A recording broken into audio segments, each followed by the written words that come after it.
Alhamdulillah, Alhamdulillahi Rabbil Alameen, wassalatu wassalamu ala Sayyidil Mursaleen.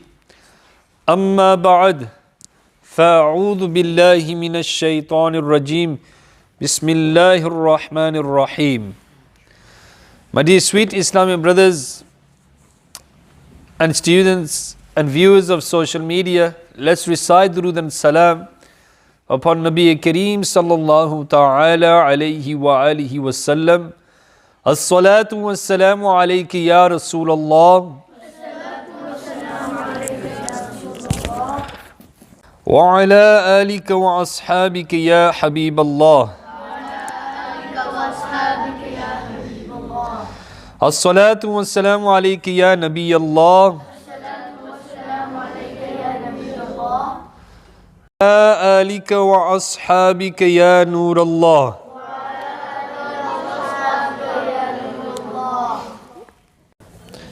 Excellence of reciting Durood and Salam. The person who recites 1000 times Durood Pak salutation upon Nabi Kareem sallallahu alayhi wasallam, he will not die until he sees his placement in paradise. Sallu ala al-Habib sallallahu ta'ala ala Muhammad sallallahu alayhi wasallam.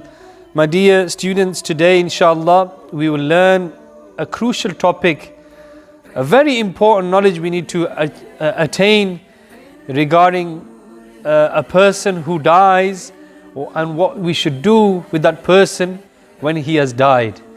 And inshallah we'll do some practical methods on how we can increase this knowledge, and if our time does come, or if our loved ones like our parents, our brothers or our sisters, our aunties, and if their time comes, then what should one do when something happens? Medina. I'll explain to you through examples on what to do. Now there is an app you can download on your app store. It's called Muslim Funerals, okay?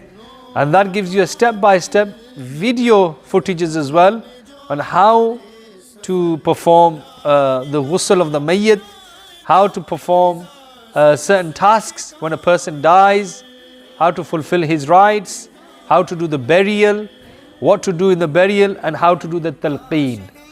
Okay, so I'm only going to do the first step today, the first stage. Okay, and inshallah try to listen attentively. I will ask you questions at the end of what you've learned today. And inshallah azza wa jal, you will be with the first students of summer school who have learned this knowledge. And for example, if something happens to someone and you've responded and you've done them certain tasks, how that person will be so happy that this young child, even I didn't know this knowledge, my father just died and he just came and he did all these things for me. Yeah, he closed the mouth of the deceased person. If he turned his head towards the direction of Qibla, he did all these steps. Because what happens, your body freezes. If you don't do these, then it'll be difficult to move the hand up here or to put it down at a certain place. Yeah, so this is why we have to do this very quickly, these steps, okay? Okay, so when we are ready, the first step I'm going to do, carrying out the following 4 acts if you observe the signs of death. So these are 4 acts that we will do if you observe death. If you see someone die, like your loved one, okay, I know you might be thinking death, yes, it may be a scary word for some of you because we've not really thought about death. And when we think about death, we become a better person, because obviously we have to prepare for the akhirah. We have to read our salah, we have to perform our duties upon Allah, like fasting on the month of Ramadan, giving zakat, doing hajj. All these things that have been prescribed for us as a Muslim, we should abide and prepare for our death. Okay, if you are a person who worships Allah, who does and follows the commands and follows the sunnah, then there is no fear for you. Okay, you should not be scared. Yeah. Okay, number 1, when the time of death comes closer and the signs of death are observed, lay the dying person on his right side and position his face towards the direction of Qibla. Okay? So lay him straight on his back and place him towards the direction of Qibla. Raise his head high by placing a pillow or something, yeah, or something else, so that the direction of face is towards the direction of Qibla. And if it's difficult to position the face towards the Qibla and it causes pain, then leave it in whatever state it is in. So number 2, what would you do? Light up frankincense or joss sticks for fragrance.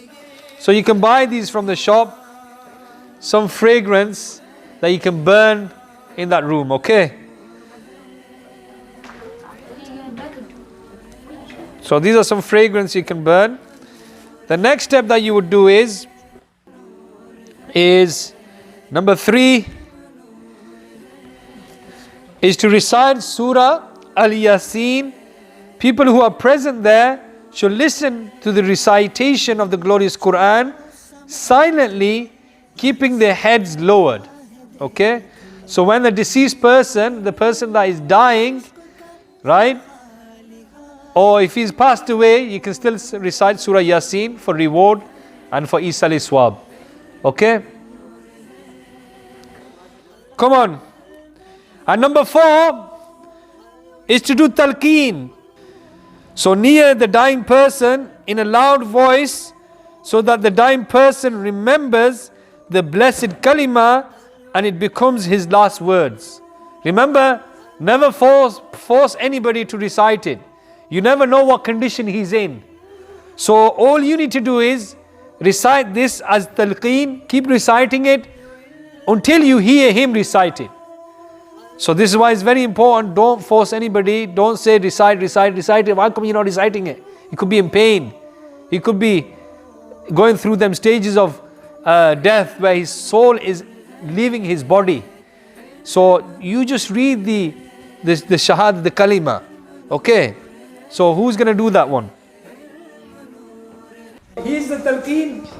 So when you're ready. Ashhadu an la ilaha illallah wa ashhadu anna Muhammadur Rasulullah. Acts according to these 6 Madani pearls once the soul has departed from the body. Okay, once the soul has left the body, what we need to do? Close the eyes of the deceased person as soon as he departs this life. Okay? Number 2, to tie a wide strap of cloth from below the jaw till the head, so that the mouth does not remain open. Number 3, position the face towards the Qibla. Next part is number 4. Straighten the fingers and hands and legs of the deceased person.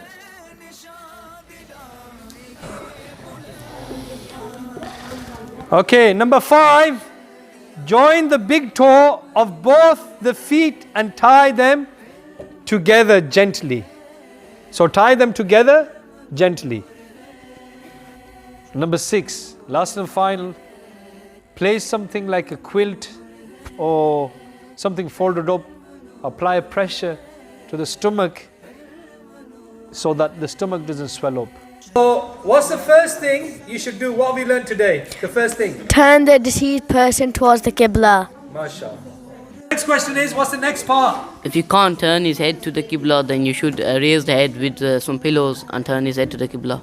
Okay, face his head towards Face his head. MashaAllah. Next, what's the third step you should do? Make the room fragrant. MashaAllah. Obed, what's the third step one person should do? You should recite Surah Yasin loudly and the people around you should listen to it carefully. MashaAllah. What's the fourth step you should do? You do talqeen and you recite the kalma loudly. Okay, good, MashaAllah. So should you force the dying person to recite the kalima loudly? No. No. Correct. Musa, when a person dies, he departs from this world, what's the first step he should do? Closing the eyes. Abdul Rahman, what's the second step when the person is departed from the world? You close their mouth. With what? With some type of kapra from the chin to the head and then you close it. mashallah. The third thing that we should do. Turn his face to the Qibla. Good, mashallah. What's the fourth one? You straighten his hands, arms, fingers, legs, Mashallah. shoulders. Yeah, I think you were the example of that one, yeah. I think so. What's the last and fifth one? Tying the toes together, Tying the toes the big toes, to what? to each other. To each other, mashallah.